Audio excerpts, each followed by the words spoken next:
आपको मालूम है कि पाश्चात्य में विद्यालय कब खुलने शुरू हुए? जब प्लेटो ने सबसे पहले एक एकेडमी खोली। प्लेटो ने, जो ईशा के कोई 350 साल पहले, जो मैंने बताया था, अब से 2300 साल पहले पहली बार उन्होंने एकेडमी खोली। एकेडमस नाम का उनका एक पौराणिक देवता था यूनान का, उसके नाम पर उन्होंने उसको एकेडमी नाम रख दिया। जिस एकेडमी नाम में रखने में आजकल हमारे भारत के लोग बड़े नकलची हैं ना, तो बड़ी गरिमा महसूस करते हैं। वो यूनान का एक पौराणिक देवता था। तो अपने पुराणों को तो गाली देते हैं और अपने इंस्टीट्यूशन के नाम एकेडमी रख करके बड़ा गौरव महसूस करते हैं। तो एकेडमी शब्द उनके एकेडमस से आया, प्लूटो ने उसका नाम रखा, तब पहला विद्यालय खोला उसने। इसके पहले कोई विद्यालय की स्थिति नहीं थी। और संस्थागत रूप से और अच्छा स्वरूप उनको मिला 17वीं शताब्दी में, जब वो लॉक, यूम, बर्कले, वाल्टेयर, रूसो वगैरह आए। उस समय उन्होंने ये स्ट्रक्चर जो आज दिख रहा है विद्यालय का, तब खड़ा किया। बाकी उनके यहाँ जो विद्यालय होते थे, सिर्फ वो रिलीजन का उपदेश देते थे। मदरसे थे तो कुरान याद करो, क्रिश्चियनिटी थी तो ओल्ड टेस्टामेंट, न्यू टेस्टामेंट याद करो, सर्मन ऑन द माउंट पढ़ो। इसके अलावा कोई भी जीवन दर्शन नहीं पढ़ाया जाता था। इसीलिए उनको गलतफहमी भी थी पाश्चात्य लोगों को कि भारत की जो संस्कृत के ग्रंथ हैं उसमें शायद जैसे उनके यहाँ जिस तरह की सिर्फ और सिर्फ रिलीजन से जुड़ी हुई बातें हैं, तो उन्होंने लगा कि शायद उनके यहाँ भी सिर्फ रिलीजन की ही बातें होंगी। ऐसे उसमें कोई जीवन विज्ञान नहीं होगा, उसमें कोई दर्शन नहीं होगा, उसमें कोई गणित नहीं होगी, उसमें कोई खगोल विज्ञान नहीं होगा, उसमें कहीं भौतिकी नहीं होगी, रसायन नहीं होगा, उसमें वनस्पतियों की बात नहीं होगी। उन्हें लगा कि इसमें कुछ नहीं होगा। उनको भी यहाँ पे ऐसे ही बस कपोल कल्पित कहानियां होंगी सिर्फ वेदों में और उपनिषदों में। लेकिन जब बाद में उन्होंने अनुवाद कराए फ्रेंच और जर्मन में, तब उनकी आंखें खुली कि नहीं, इसमें तो पूरा का पूरा जीवन विज्ञान है, सारे आयाम है इसमें। इसमें मात्र कोई ब्लाइंड फेथ सिस्टम नहीं है, अंध भक्ति जैसी कोई बात नहीं है कि विश्वास करो बिना तर्क के। ऐसा नहीं है। हमारे प्राचीन ग्रंथों में जब उन्होंने देखा कि तर्क, विचार, भावना सबका समन्वय, श्रद्धा बिना विवेक की नहीं है, और सत्य का अन्वेषण ही सबसे बड़ा लक्ष्य है। जब उन्होंने देखा तब उन्होंने मानना शुरू किया कि हाँ, भारत का दर्शन ही पूरी दुनिया के दर्शन की जननी है।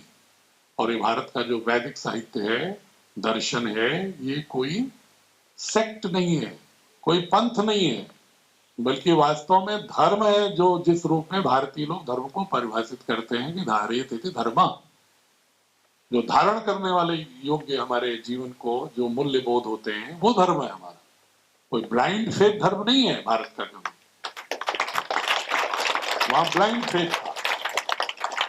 मैं सब बातें इसलिए कह रहा हूं कि पूज्य स्वामी जी प्रारंभ से ही, जब मैं सेवा में था, मैंने बताया 96-97 से कहा करते थे कि सिंह साहब, हम योग और आयुर्वेद को तो ले आएंगे अंतर्राष्ट्रीय क्षितिज पर, इसका वैज्ञानिक शोध और उसके माध्यम से स्थापित करते हुए, जिसके आधार पर लोग इसे एक कंजर्वेटिज्म का शिकार बनाते हैं, हम उसको एक इन्हीं वैज्ञानिकों के पैरामीटर पर हम खरा उतारते हुए पूरी दुनिया में ध्वज वाहक के रूप में हम इस योग और आयुर्वेद को, अपने ऋषियों की परंपरा को आगे बढ़ाएंगे, ये कहते थे।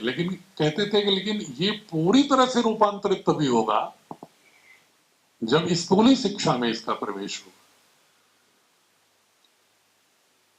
क्योंकि 18 साल के बाद कॉन्शियस माइंड तो बन सकता है, सबकॉन्शियस तो बन चुका, और बिना सबकॉन्शियस के आप होलिस्टिक ट्रांसफॉर्मेशन नहीं कर सकते। अगर होलिस्टिक ट्रांसफॉर्मेशन चाहिए आपको, तो हमें शिशु मानस को ही गढ़ने में सतर्कता रखनी होगी। तो उसमें से उनकी चेतना में था। बार बार सवाल उठाते रहते थे अनेक मंचों पर, राजसत्ताओं से भी कहते रहते थे कि भाई, आप गाली तो देते हो मकाले को सभी लोग, लेकिन उसको अंडू करने के लिए, उसके प्रभाव को संस्थागत रूप से समाप्त करने के लिए कोई प्रयास भी होना चाहिए। बहुत मुश्किल से 2019 में अनेक प्रयास के बाद तो भारत सरकार ने पूज्य स्वामी जी के उस संकल्प को एक स्वरूप दिया और वैधानिक रूप से दिया। ऐसा नहीं कि कोई नोटिफिकेशन एक लाइन का कर दिया, एक पंक्ति का, कि ये भारतीय शिक्षा बोर्ड गठन किया जाता है। बहुत सारे लोग सवाल आपसे पूछेंगे कि भारतीय शिक्षा बोर्ड कोई प्राइवेट बोर्ड तो होगा, और हो सकता है कि मैं अगर बहुत ही स्पष्ट कहूं तो बहुत लोग ये भी कह सकते हैं, हमसे भी पूछते रहते हैं जब प्रदेशों के दूसरे दौरों पर जाता हूं कि साहब ऐसा तो नहीं कि जो बीजेपी सरकार चली जाएगी तो बोर्ड खत्म हो जाएगा, कहीं ऐसा तो नहीं कि बीजेपी का एजेंडा तो नहीं है ये, उसको पालन करने के लिए तो नहीं बोर्ड है, या जो भारतीय संस्कृति की बात हो रही है कहीं ऐसा तो नहीं कि जो भारतीय संस्कृति की जो एक कुरूपताएं फैली हुई हैं, जाति के रूप में, पंथ के रूप में, अनेक शाखाओं के रूप में, उसके मूल तत्व से हटते हुए कहीं उसी को आप बल तो नहीं प्रदान करने देना चाहते, कहीं इसी को तो नहीं आप भारतीय संस्कृति कह रहे हैं। जो समाज में डिविजन्स दिखते हैं, विभाजन दिखते हैं, इस विभाजन को आप पुख्ता तो नहीं करने वाले हैं सरिया सीमेंट लगा के। ऐसी बातें कहते हैं लोग, और उनका पूछना भी बड़ा स्वाभाविक। मैं कभी उनकी बातों से बुरा नहीं मानता, उनको बहुत ही प्रसन्नता से उनके प्रश्नों को स्वीकारता हूं। और उसमें सभी लोग कहते हैं, जो भी जागरूक लोग हैं या जो विरोधी हैं वो तो खैर आक्रामक रूप से कहते हैं, लेकिन जो भारतीय संस्कृति में निष्ठा रखने वाले भी इस देश में 90% लोग हैं, 80%, 90%, उनके मन में भी कभी कभी ये भाव आता है। और ये मनुष्य का स्वभाव है, संदेह करना, तर्क करना, ये तो स्वभाव है, होना भी चाहिए। जब तक उसके तर्क की संपुष्टि ना हो तब तक उस पर कदम बढ़ाने के लिए उसके अंदर प्रतिबद्धता नहीं आएगी अंदर से। तो मैं उसके बारे में आपको बता दूं कि ये बोर्ड जो बना ये कानूनी प्रक्रिया के तहत बना। भारत सरकार ने एक मॉडल बायलॉज बनाया, ये आपको समझने के लिए बता रहा हूं ताकि आपको उत्तर देने के लिए तर्क रहे और इसका प्रामाणिक तथ्य है। मॉडल बायलॉज बना जिसमें कि एक प्रावधान किया गया है कि एक ऐसा बोर्ड हो, नेशनल स्कूल एजुकेशन बोर्ड, जिसमें पाठ्य पुस्तकों, पाठ्यचर्याओं, पाठ्यक्रम, शिक्षण पद्धति और मूल्यांकन पद्धति जो शिक्षा के अंग है, और विद्यालयों का पर्यावरण, उसकी संस्कृति को इस तरह से संगठित किया जाए कि शिक्षा आधुनिक के साथ साथ तथ्यपरक रूप से, एविडेंस बेस्ड, अपनी प्राचीन ज्ञान परंपरा का समावेश किया जाए। इसको हम एक पंक्ति में कहूं कि ऐसा बोर्ड जिसका उद्देश्य हो भारतीय ज्ञान परंपरा से समन्वित आधुनिक शिक्षा को आगे बढ़ाना। Ancient Indian knowledge system blended modern education, ये शब्द लिखा हुआ जो कि अंग्रेजी में मॉडल बायलॉज हो, कि the objective is to blend ancient knowledge system of Bharat with modern education. स्वाभाविक है, मॉडर्न एजुकेशन शब्द इसलिए लिखा गया कि मॉडर्न एजुकेशन से ही गार्जियन समझते हैं साइंस टेक्नोलॉजी को पर्याय मान लेते हैं मॉडर्न एजुकेशन का, या जो वर्तमान में जो स्किल है जो जीवन जीने के लिए जरूरी है। तो वो सारी शिक्षा हम नहीं रखेंगे तो बच्चा इंजीनियर कैसे होगा, डॉक्टर कैसे होगा, कॉम्पिटिटिव रूप से पूरे देश में, दुनिया में, एक इंटरनेशनल लेवल पर, ग्लोबल रूप से अगर वो कॉम्पिटेंट होगा तभी वो नेतृत्व प्रदान कर सकता है। अगर वो आयुर्वेद की औषधियों का भी साइंटिफिक वैलिडेशन तभी कर सकता है जब वो मॉडर्न मेडिकल साइंस के भी सारी टेक्निकलिटीज को, तकनीकी चीजों को जानता हो, तभी वो सार्थक रूप से उसको प्रस्तुत कर सकता है उसके आलोक में। तो मॉडर्न एजुकेशन तो जरूरी है, लेकिन मॉडर्न एजुकेशन के साथ साथ एक बहुत ही ब्यूटीफुल ब्लेंडिंग होनी चाहिए, जिससे कि भारतीय संस्कृति की निरंतरता पर जो 1835 के एक्ट के बाद एक बादल मंडराने लगे हैं, काले कुहासे होने लगे हैं, वो खत्म हो और बच्चों के एल्गोरिदम में अपने प्राचीन संस्कृति के प्रति गौरव, अपनी प्राचीन विभिन्न क्षेत्रों में जो महापुरुषों ने काम किया है, चाहे वो दर्शन के क्षेत्र में, गणित के क्षेत्र में, विज्ञान के क्षेत्र में, टेक्नोलॉजी के क्षेत्र में, खगोल शास्त्र के क्षेत्र में, उन सभी चीजों का वनस्पति चिकित्सा जिस क्षेत्रों में काम किया है और जो हजारों वर्षों तक जो निरंतरता रही है, उसके मूल तत्वों की भी पहचान बच्चों को बचपन से ही हो, वो वैचारिक रूप से प्राचीन संस्कृति से जुड़े हों, उनकी आत्मा भारतीय हो, कौशल वैश्विक हो, मतलब उनकी जो स्किल है, उनका जो कौशल है, उनकी जो क्षमताएं हैं, वो पूरे विश्व के लिए प्रतियोगी होने के लिए समर्थ हो। लेकिन जो उनकी मूल आत्मा है, जो उसकी आत्मा जो पूरी लबालब भरी हो भारतीय सांस्कृतिक मूल्यों से, ये उसका उद्देश्य है भारतीय शिक्षा बोर्ड का। आज ये बताओ, कौन नहीं चाहता है कि उसके बच्चे संस्कारवान हो? सभी चाहते हैं ना संस्कारवान हो, कि नहीं चाहता कोई? सभी चाहते हैं। और सभी चाहते हैं कि संस्कार का मतलब क्या है? जो हमारी प्राचीन भारतीय सांस्कृतिक मान्यता है, ये जो कुरूपताएं आ गई उनकी बात नहीं कर रहा हूं, भारतीय संस्कृति है ही नहीं। अगर हमारी पुस्तकों को ठीक से देखेंगे, आप पढ़ेंगे, तो आप उसमें एक मूल आत्मा आपको दिखेगी, मूल कोर इसेंस, कि उसमें हम ये दुनिया भर के जो डिवीजन है, जो ब्रांचेज हैं, शाखाएं हैं, और जिनके माध्यम से कभी कभी बहुत अधिक विभाजन हो गए हैं, और जो मूल दार्शनिक तत्व था हमारी संस्कृति का, उससे जो पलायन दिखता है, विपथन दिखता है, डेविएशन दिखता है, उसको हमने महिमा नहीं दिया है। हम भारतीय संस्कृति मानते हैं जो उसके मूल नाभिकीय तत्व है, वो क्या है? वो आपको वेदों का अभ्युदय निश्रेयस, material prosperity plus spiritual prosperity, परा अपरा विद्या, जो ईशोपनिषद, मंडोपनिषद बार बार कहता है। परा का मतलब इंटेंजिबल और अपरा का मतलब टेंजिबल। जो हमें साइंस टेक्नोलॉजी कॉम्पिटेंसीज है, अपरा है, और परा है वैल्यू सिस्टम, स्पिरिचुअलिज्म। मनुष्य को ब्रह्मांड के घटक के रूप में हम कैसे परिभाषित करते हैं? थोड़ा दार्शनिक विषय होगा, लेकिन आप सभी प्रबुद्ध हैं। आप सोचिएगा कि प्रत्येक व्यक्ति की पहली चिंता क्या होती है? अपने बारे में जब सोचेगा तो यही सोचेगा, मैं कौन हूं, मेरा अस्तित्व क्या है। अगर गहरे में प्रवेश करेंगे तब बाहर देखेंगे तो आप कहेंगे कि मैं फला जगह का रहने वाला हूं, मैं फला घर में पैदा हुआ, मेरी फला बिरादरी है, मेरा फला धर्म है, ये सब बातें करेंगे, लेकिन ये वास्तविक अस्तित्व नहीं है आपका। ये सब सांसारिक नामकरण है, लेकिन मूल अस्तित्व क्या है? हमारा भारतीय दर्शन और भारतीय संस्कृति मूलतः उस पर फोकस की, और अस्तित्व सर्वप्रथम प्रकृति की विराटता के संदर्भ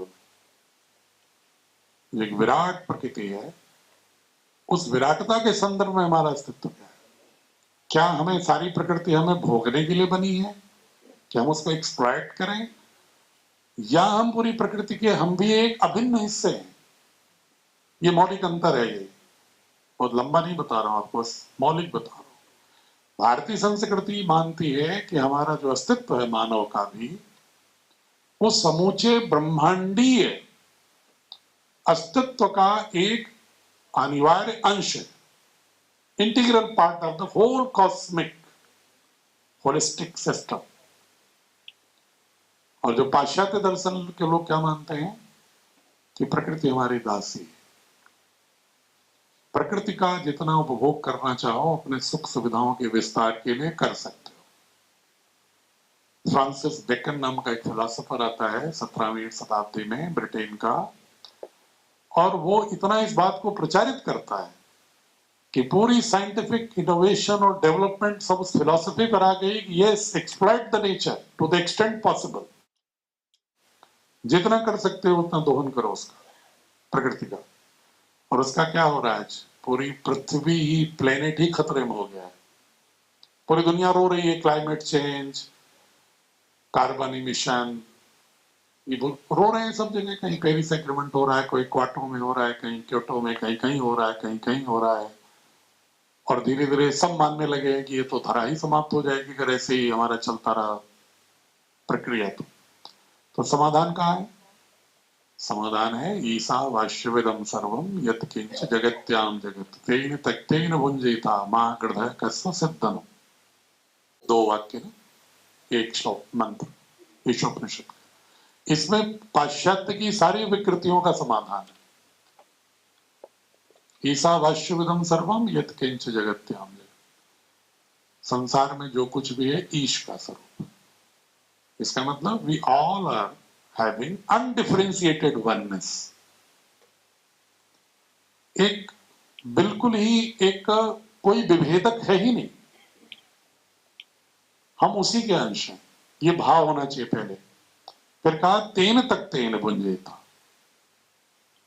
यहां पर क्लाइमेट चेंज का समाधान है। ऊपर वाले में तो सोशल इनइक्वालिटी, असमानताओं का, तेन तक तेन भुंजेता में क्लाइमेटिक जो डिजास्टर्स है, तेन तक तेन भुंजेता, कि प्रकृति से जो ग्रहण करते हो कृतज्ञता के भाव से ग्रहण करो, अधिकारिता नहीं। तुम इसके मालिक नहीं हो प्रकृति के। तुम्हें अगर अपने जीवन यापन के लिए न्यूनतम आवश्यक है तो उसके प्रति कृतज्ञता भाव से ग्रहण करो। इस भाव से नहीं कि तुम्हारी दासी है, तुम उसका दोहन करने के लिए स्वतंत्र हो। और आगे कहता है जो इकोनॉमिक इनइक्वालिटी फैली हुई है, आर्थिक विषमता, कि मां हृदय कस्य सिद्धनम, ये धन किसी का हुआ है क्या? तो ये एक ही मंत्र में आपके सोशल इनइक्वालिटी, सामाजिक असमानता, आर्थिक असमानता और पारिस्थितिकीय संतुलन का जो सबसे बड़ी समस्या विश्व की है, उसका एक समाधान एक मंत्र में दिखता है। ऐसे पता नहीं कितने हैं, मैं तो एक की चर्चा इसलिए कर दिया कि आपको उसका संकेत देने के लिए। पूरे हमारे दर्शन भरे पड़े हैं वेदोपनिषदों के इसी भाव पर। गीता का 16वां अध्याय दैवी संपद गुण, जैन का पंच महाव्रत, पतंजलि का यम नियम जो अष्टांग योग का है, जो आप सभी लोग जानते हैं, बुद्ध का अष्टांग। बहुत सारे लोग कहते हैं कि बुद्ध तो विरोधी थे वेदों के। ऐसा भ्रम अंग्रेजों ने ही फैलाया ताकि हमको बांटने के लिए। पर ठीक है, वैचारिक रूप से अलग हो सकता है, कोई दर्शन चलता है, मूल रखते हुए अपने अपने विचार होते हैं। उन्होंने यही तो कहा कि सबका समाधान क्या है, क्या बताया बुद्ध ने? आप से जो बुद्धिज्म पढ़े होंगे, उन्होंने कहा सम्यक संकल्प, सम्यक दृष्टि, सम्यक कर्म, सम्यक वाणी, सम्यक आजीविका, सम्यक व्यायाम, सम्यक स्मृति, सम्यक समाधि। ये आठों बातें कहीं कोई वैदिक और उपनिषद की मान्यताओं से विरोधी लगती हैं क्या आपको किसी को? लेकिन उन्होंने इंटरप्रेट करके, व्याख्या कर करके हमको लड़ाने के लिए बहुत सारे झगड़े किए। नस्ल पर बांट दिया, भाषा पर बांट दिया, धर्म में अनेक ब्रांचेज बता के बांट दिया, और वही सब हमारी स्कूल की किताबों में आ गया। विद्यालय की जो किताबें बनी हमारी, सब हमारे करिकुलम और टेक्स्ट बुक में वही आ गया। और बचपन से बच्चा जब इसको पढ़ रहा है तो फिर एकात्म भारत की बात या एकात्म मानवता की बात कहां से विचार में आई? रिस्ले का नाम किसने लोगों ने सुना है? रिस्ले 1802 में अंग्रेजों ने, ब्रिटिश हुकूमत ने एक समूह बना करके रिस्ले साहब से कहा कि भारत को बांटना है तो तुम जरा ये बताओ कि कितने तरह की नस्लें भारत में। उन्होंने 9 तरह का वर्गीकरण किया। नस्ल तो बहुत बताई, लेकिन 9 मेजर वर्गीकरण कर दिया। किसका आधार पर? माथे की साइज, नाक का प्रकार, होठ के प्रकार, आंखों की के प्रकार, भुजाओं के प्रकार, लंबाई। ये बताओ, इसके आधार पर कोई बायोलॉजिकल क्लासिफिकेशन हो सकता है क्या?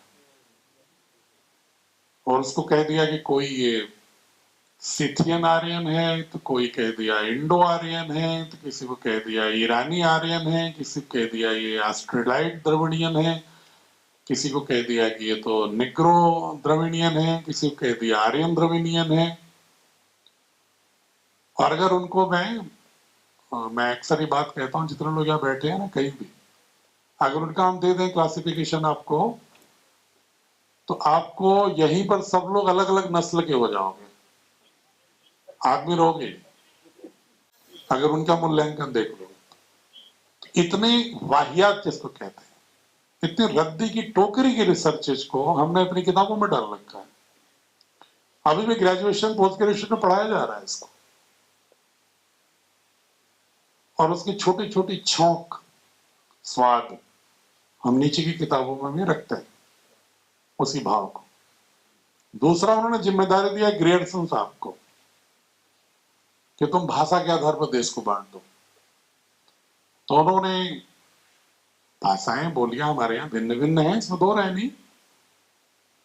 पाणिनि व्याकरण को देखिए और ज्योग्राफिकल डोमेन को देखिए, लेकिन आप अगर पाएंगे कि अब व्याकरण वैज्ञानिक भी मान रहे हैं, व्याकरण के वैज्ञानिक भी कहने लगे कि पूरे देश की भाषाओं की जननी संस्कृत है, अब मानने लगे। लेकिन ग्रेडसन साहब ने 4-5 प्रकार के वर्गीकरण कर डाले, निग्रोइड, ऑस्ट्रेलाइट, द्रविडियंस, आर्यंस, तिब्बतन, और वर्गीकरण कह दिया सब अलग अलग है, इसमें आपस में कोई समानता नहीं, तो भाषा के आधार बांट दिया। और ये चीजें हमारी पुस्तकों में भी आ गई। उन्होंने आर्यों का आक्रमण सिद्धांत बता दिया कि भारत में कोई रहता ही नहीं, ओरिजिनल जैसे भारत में कोई था ही नहीं। उनके अनुसार निग्रो आए इथोपिया से, ऑस्ट्रेलाइड आए मिस्र और बेबीलोन के बीच के एक क्षेत्र से, द्रविडियन आए पहले सरस्वती सिद्ध सिविलाइजेशन में, वो भी आए अल्पाइन से, और इसके बाद एक दूसरे को खिसकाते गए, नष्ट करते गए, और इसके बाद स्टेपी रीजन से, जहां पर यूक्रेन और रसिया का युद्ध चल रहा है जिस बॉर्डर पर, कि वहां से आगे आड़ी की 2 शाखाएं ईरान चली गई, एक भारत की। तो मतलब ये रहा है कि हम यहाँ पर जितने लोग हैं सब माइग्रेटेड लोग हैं, और एक दूसरे को युद्ध करके और धकेलते रहे नीचे की दहलीज पर और राज करते रहे। तो उन्होंने कहा अगर हम भी बाहर से आए हैं तो हम भी राज कर सकते हैं। इसको जस्टिफाई करने के लिए उन्होंने इस तरह की सिद्धांत गढ़े। वो आज की हम सब लोग जितने लोग पढ़े हैं, किताबें याद करिए, बैक अपनी मेमोरी को रील घुमाइएगा, तो आप अपनी किताबों में जो भी पढ़े होंगे, आर्यों का आक्रमण सिद्धांत, इन्वेजन थ्योरी ऑफ आर्यंस, आपको 6ठी क्लास में पढ़ा दिया गया होगा। उसी से भर दिया गया आर्य द्रविड़ का झगड़ा, और झगड़ा आज भी रहता है। आप तमिलनाडु की ओर चले जाइए, केरला में चले जाइए, कर्नाटक, आंध्र प्रदेश चले जाइए, तो उनके मन में बच्चों बचपन से जो पढ़ा है भर गया है। भाषाओं का विवाद, क्षेत्र का विवाद, नस्ल का विवाद, उन्हें धर्म की परिभाषा तो मालूम नहीं, तो रिलीजन के आधार पर विभिन्न शाखाओं का विवाद, ये पैदा करके हमारी पूरी की पूरी उन्होंने गड्ढमड्ढ कर दी संस्कृति। तो पूज्य स्वामी जी की धारणा यही थी कि अगर हम उसके कोर एसेंस को नहीं उठाएंगे भारतीय संस्कृति में, जो एकात्मकता है, जो उसकी मूल आत्मा है भारतीय संस्कृति की, अगर उसको हम प्रकाशित करके बच्चों के मानस में नहीं, शिल्पन में नहीं डालेंगे, तो आने वाले समय में एक तो भारतीय संस्कृति की मूल आत्मा तो समाप्त हो जाएगी, उसका विकृत स्वरूप भ्रमवश लोग उसी को समझते रहेंगे यही संस्कृति हमारी है, और उसमें जो कुछ डिस्क्रिमिनेशन होगा, जो कुछ सामाजिक संस्तरण के हिसाब से, सोशल स्ट्रेटिफिकेशन के हिसाब से जो कुछ अन्याय, जो कुछ दिखते हैं, मैं बहुत स्पष्ट रूप से कह रहा हूं, जातियों के बीच, उसको हम अपना एक मान लेते हैं जैसे कि हमारा ये सांस्कृतिक संविधान का अंग है, और उसके आधार पर जब कोई मार्क्सिस्ट आता है या कोई दूसरी धारणा का व्यक्ति आता है, लिबरलाइजेशन की बात करता है, तो लोग बड़ी तेजी से अट्रैक्ट हो जाते हैं उधर, क्योंकि अपना मूल नहीं समझते। राजा राम मोहन राय साहब ने भी यही अपराध किया। उन्होंने देखा कि भाई समाज में कुरीतियां हैं, लेकिन इन कुरीतियों का समाधान उनके पास दो विकल्प हो सकते थे। एक तो यूरोप की फिलॉसफी से, जो 17वीं शताब्दी में फ्रेंच रेवोल्यूशन में आया, और दूसरा अपने ग्रंथ जाते महर्षि दयानंद की भावना के अनुसार अपने वैदिक साहित्य में। तो उनको मिलता कि ये सब विकृतियां हमारा सैद्धांतिक नहीं है, व्यवहारिक दोष है। तो शायद समाधान वो अपने ही संस्कृति में तलाशते। इसके लिए मैं आप लोगों का एक ध्यानाकर्षण जरूर करूंगा कि आप डॉक्टर अंबेडकर के लिए जरूर जोरदार ताली बजाएं। इसलिए कि शायद आपने इस पहलू पर सोचा जरूर होगा कि डॉक्टर अंबेडकर ने सारी पीड़ाएं दंश बचपन में झेला। सभी लोगों ने उनका इतिहास पढ़ा होगा बचपन का। उनसे अधिक सामाजिक जो बुराइयों का दंश तो कभी लोग झेले होंगे। वो चाहते तो उनके सामने दो दो विकल्प थे, क्रिश्चियनिटी और इस्लाम, और दोनों उनको गले लगाने को तैयार थे। एक और जिन्ना साहब खड़े थे और दूसरे और ब्रिटिश हुकूमत। वो चाहती थी जैसे जिन्ना कौम ने उभार करके और मुस्लिम लीग को उभार करके मुस्लिम और हिंदू के आधार पर भारत के विभाजन की बात को आगे बढ़ा रहे हैं, अगर डॉक्टर अंबेडकर भी कन्विंस हो जाए हमसे किसी रूप में, तो ये अलग एक और राज्य की देश की बात कर सकते हैं। और शुरू में उसकी हवा भी मिली।